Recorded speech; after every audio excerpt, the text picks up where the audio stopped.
This car is a shame for the automotive world.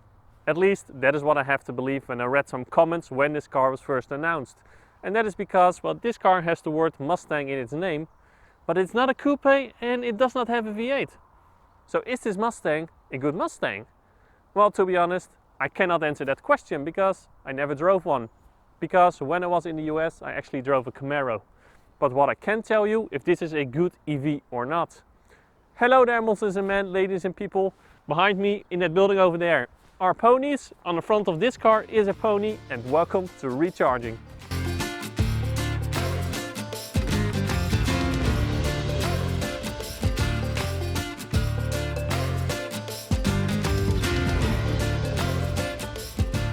Even though this is a crossover slash SUV, I think it kind of looks like a modern Mustang. I'm sorry. I mean, you have the very long muscle car nose, the shape of the lights kind of look like a modern Mustang. I mean, besides the name, you can definitely see where the designers got their inspiration from. But is there also something under this big shiny nose, or is it only looks? Yes, there is, because this car has a frunk of around 100 liters, so that's actually very useful. By default, the frunk of this car does have dividers in them that nobody wants, but were necessary for the type approval of this car. But because nobody wants them, Ford is going to remove them by default. This frunk is designed that you can clean it with a hose, because it actually has a drainage hole in it. And that is because, well, if you have been hiking, for example, and you have dirty shoes, you can put them in your frunk, and afterwards you can just clean it with a hose, and then, well, it's clean. And the other thing is that this frunk is air sealed, because, well, Ford told me that in some markets people carry fresh food, and if you have fish for example, then you can store it in your frunk instead of in your boot, so your whole car doesn't smell like fish. Here on the side of the car, Ford did a little trick, because you think this car has a very nice and sleek coupe line, as you can see, just like the regular Ford Mustang. But this is actually a practical family crossover, because what Ford did is they made this part of the roof black so that it looks like this car has a coupe line, but it actually has not. Clever. Another thing that Ford did is that, what? Wait, where are the door handles? How do I open the car now? Well, what this car has is buttons to open the car. Yes, you press a button up here or here on the back door. The door opens. And you can open it by hand. Here in the front you have a little handle. You don't have that in the back for some reason. So also this handle here in the front is a little bit unnecessary. Is this whole system unnecessary? Well, to be honest, yes, there's not really a real purpose for this.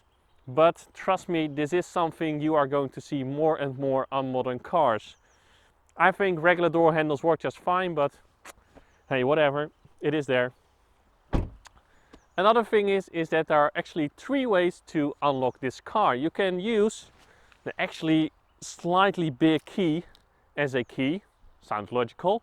You can link your phone to the infotainment system, and then you can use your phone as a key. But if you use your phone as a key and your phone is dead, what then? Well, then you can actually enter a little PIN code here on the door, a PIN code of 5 numbers. A thing is that if you use the PIN code to unlock the car, you need another 7-number PIN code to start the car. So yes, Ford recommended me to just use your key, or, I don't know, use your phone. So is there anything special here at the rear of this car? Well, you do have another pony, and you do have the iconic Mustang rear lights. Yes, I really like the looks of this car. If I open up the boot, which you can do by kicking it, because it has an electric tailgate. Does it work in one go? Yes, it does. What you then see is a boot space of around 480 liters. So not as big as a Volkswagen ID.4, but still very useful. A clever thing in this boot is that, well, Ford has a new boot cover, this, well, piece of cloth basically. But it goes up with the tailgate. That's very handy. And also, because it is basically a piece of cloth, if you have a larger object in there, it will actually form over that object. Other things in this boot, well, you do have a 12-volt socket down here, and you do have a false floor. Under there you can store your charge cables. And if you put down the rear seats of this car, It will not fit a pony, but you do have a useful 1420 liters, yes. I gotta say though, it is nice in here, really nice. Sometimes you just feel privileged that you can drive these cars. But anyway, the Mustang Mach-e is available with two battery sizes, one of 68 kilowatt hours and one of 88 kilowatt hours of available energy. And then you have two different motor configurations, one rear-wheel drive version and one all-wheel drive version. And you can combine those things however you want. So you want the smaller battery with all-wheel drive, that's fine. You want the larger battery with rear-wheel drive, that is okay too. The version that I'm driving right now is the all-wheel drive version with the largest battery pack, so that means I have the most power. Yes, 351 horsepower and 580 newton meters of torque. Oh yeah, with that I can do 0 to 100 in 5.1 seconds, and the Mustang Mach-e is actually limited to 180 kilometers an hour. I say the most power, but there will be a GT version available somewhere in the near future, and that one has even more power.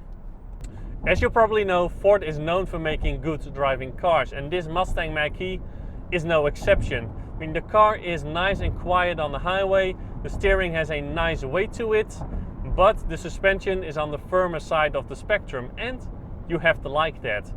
Because of that firm suspension on rough roads, the car can be a bit wibbly wobbly, and also over speed bumps, well, you definitely notice them. And there might be a little bit too much movement in the car than you would like, and that is because of that firm suspension. Personally, I don't think it is uncomfortable, and here in the Netherlands, well, the roads are generally pretty good, and I think it is a pleasure to drive with this car. I really like it. Ford was not afraid to make this a real driver's car. I mean, even though this car has all-wheel drive, if you take it into a corner and you floor the accelerator pedal, you can definitely force some oversteer. Well, here are people, sorry people, if we take it here and then we floor it, there we go, yes, oversteer indeed. I mean, yesterday when the roads were wet and I was testing this car, I was doing the same and I was drifting a bit more than I was comfortable with. Yeah. And keep in mind, the traction control is on. For the real badasses, the traction control can also be turned off, and then it is probably a real party. As I said, I am driving the Mustang Mach-e with the largest battery pack and with all-wheel drive. But if you want the version with the most range, this is not the one you should get. No, then you should get the largest battery pack with rear-wheel drive. This particular version though has a WLTP range of 540 kilometers. That is quite a lot. Well, I did a range test, and if you want to see the full range test, click somewhere up here. But I got a rear-wheel range of 450 kilometers, which is also very usable. But there is a thing with the winter range of this car. Well, at least I think there is a thing. And that is because if you live in colder climates, this car does not have a heat pump. And as we all know, a heat pump is efficient. No, what this car does have is a system that takes leftover heat from the battery and the motor and uses that heat to warm up the interior. Which is a great idea, because that makes it really efficient to warm up the interior. But the problem is, in winter, if you live in a cold climate, your car has been sitting outside for the whole night, the battery is cold, the motor is cold, there is no leftover heat. And then this car has a regular electric heater to make you nice, cozy and warm in here. But that electric heater can consume a lot of kilowatts. So yeah, in colder climates that can really affect range. I think it is a really missed opportunity of Ford to not combine that system with a heat pump, because that is, well, the best. The Mustang Mach-e has a 11 kilowatt onboard charger, so that means take the amount of kilowatt hours that your battery pack has, divide that by 11, and you have the amount of hours that it takes to fill up your battery from 0 to 100%. For the smaller battery pack, that is 6 to 7 hours. For the larger battery pack, that is 8 to 9 hours. Fast charging then, well, the smaller battery pack can take up to 115 kilowatts, where the larger battery pack can take up to 150 kilowatts. Both battery packs though, charging it from 10 to 80% will take you about 40 minutes. I gotta say though, these rear seats are one of the most comfortable rear seats that I have ever sat on. Besides that, well, the seat in front of me is in my typical driving position. I am 1 meter and 85 centimeters. And as you can see, I have loads of knee room left. I can also shove my feet under the seat in front of me, so that's also nice. Quality back here is good. I mean, the quality back here is better than in a Volkswagen ID4. Because this car is designed as an electric car, there is no hump in the floor, so sitting here with 3 people is actually quite comfortable, I think. Here in the middle you do have an armrest with 2 cup holders. There are separate air vents and there are 2 USB ports, one USB-C and one regular USB port. What about headroom then? Well, as you have already seen probably, there is this nice and big glass roof up here. And if I sit under the glass roof, headroom is huge. If I lean a little bit backwards, headroom is not so huge. So yeah, taller people sit like this and you're fine. Don't lean backwards because then your head will bump into this. The only downside about this very big glass roof is that, well, there's no cover for it. And well, it does not, a cover provides isolation. And since this car does not have a heat pump and in winter a lot of heat can escape through the glass roof, the electric heater maybe has to work more. But that is just an assumption. But I can think this glass roof, because there is no cover for it, it can eat in your range. So maybe in winter, if you live in the really colder climates, maybe it is a good idea to isolate this a little bit. I gotta say though, it is nice in here. Just like the rear, the seats are nice and comfortable. There's plenty of adjustment in your seat and also in the steering wheel. I mean, you have no trouble finding a good driving position in this car. Quality wise, well, nothing to complain. Soft touch materials here on the dash, nice and soft armrest, a lot of red stitching everywhere, which, well, looks nice in my opinion. I mean, the quality of this interior is better than that of the Volkswagen ID4. I actually prefer this interior over that of the Volkswagen ID4. And if you take the technology pack, you get a very nice Bang & Olufsen sound system, and then over your whole dashboard there is a sound bar. Really nice. What about cubby space? Well, your glove box is not that big, your door pockets are not the biggest, but you do have a lot of space here in your center console because there is a cubby under your armrest with a 12-volt socket. There is a wireless charging pad here for your phone, and also under there is also a cubby. Let's talk about displays, because in front of the driver there is a fixed screen which shows the most important driving information, like your speed, your adaptive cruise control settings, your range, your battery percentage. And I really like that there is a screen in front of the driver for that information. But then here in the middle, because someone took some inspiration from the other American EV brand, you probably know the name. But this screen has a physical rotary dial, yes, so it is different. But the dial itself feels a little bit cheap. And I thought initially that, wow, that is handy, because in different menus you can do different things with this rotary dial. For example, in an audio menu you use it to turn up or turn down the volume. In your climate control menu you use it to turn up or turn down the temperature. But as far as I find out, it is only used for the volume. And now I think, man, this rotary dial is ugly. If you only use it for the volume, why not put a little rotary dial here in the center console and make this not just one big screen? I think that would have been more pretty.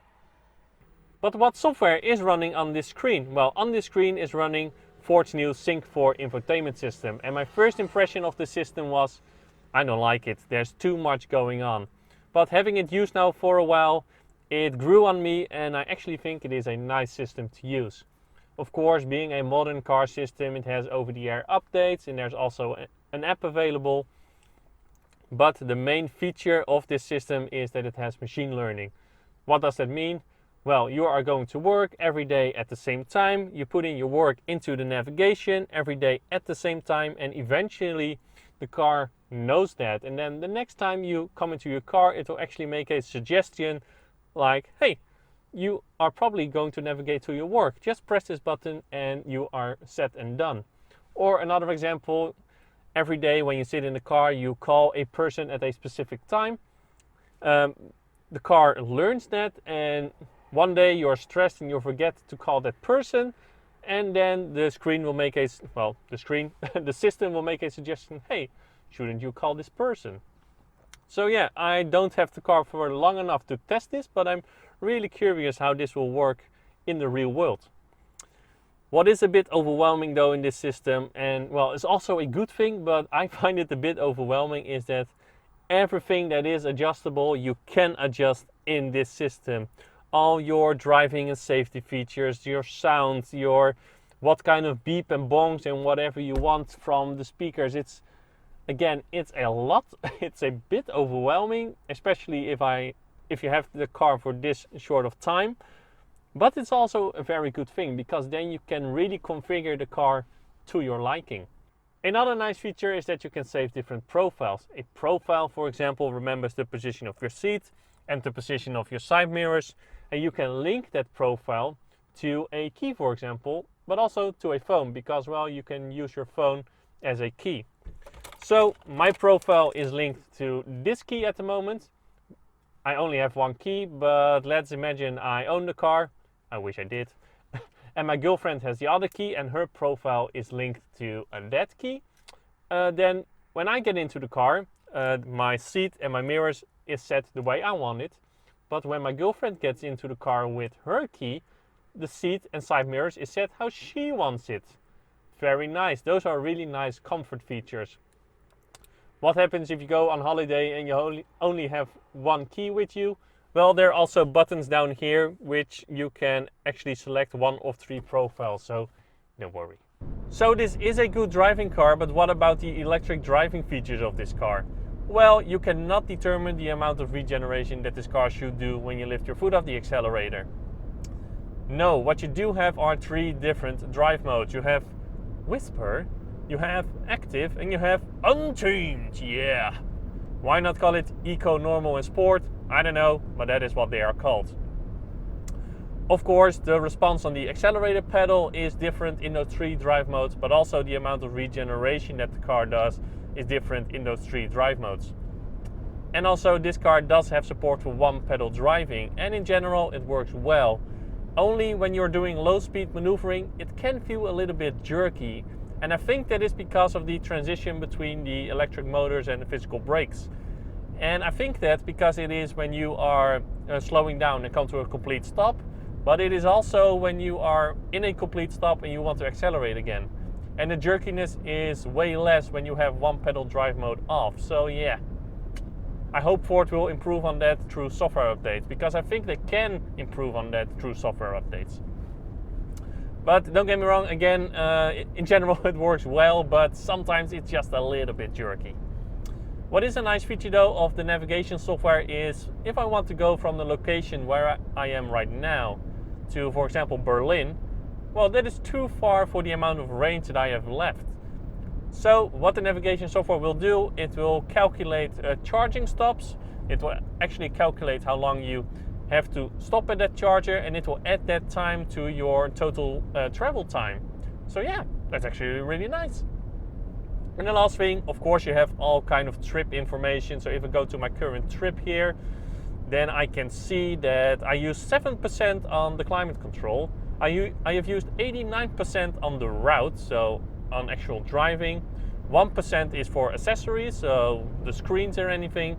And 4% is for the outside temperature.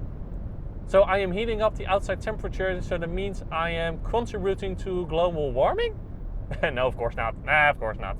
It is probably the battery pack, the conditioning of the battery pack. Only the naming outside temperature is a little bit weird. What can I say about all the driving and safety features then? Well, it is a modern car, it has it all, and they work good. One thing to say though is that visibility to the rear is not the best. Is the Mustang Mach-e a good EV or not? Well, the firmer suspension has to be your thing, and it is still a missed opportunity that Ford did not equip this car with a heat pump. And therefore, in colder climates, this is not the most efficient choice. But if you can live with those things, you have a very good and very desirable electric crossover.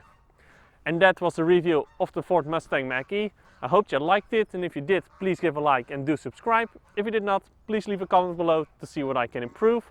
And then I would like to say thank you to the guys of Pedanticar, because they actually helped me this time with some of the moving shots you see in this video. They are a starting car review YouTube channel, so if you like cars and if you like reviews, check them out in the description below. And then I would like to say thank you a lot for watching, and as always, to be continued.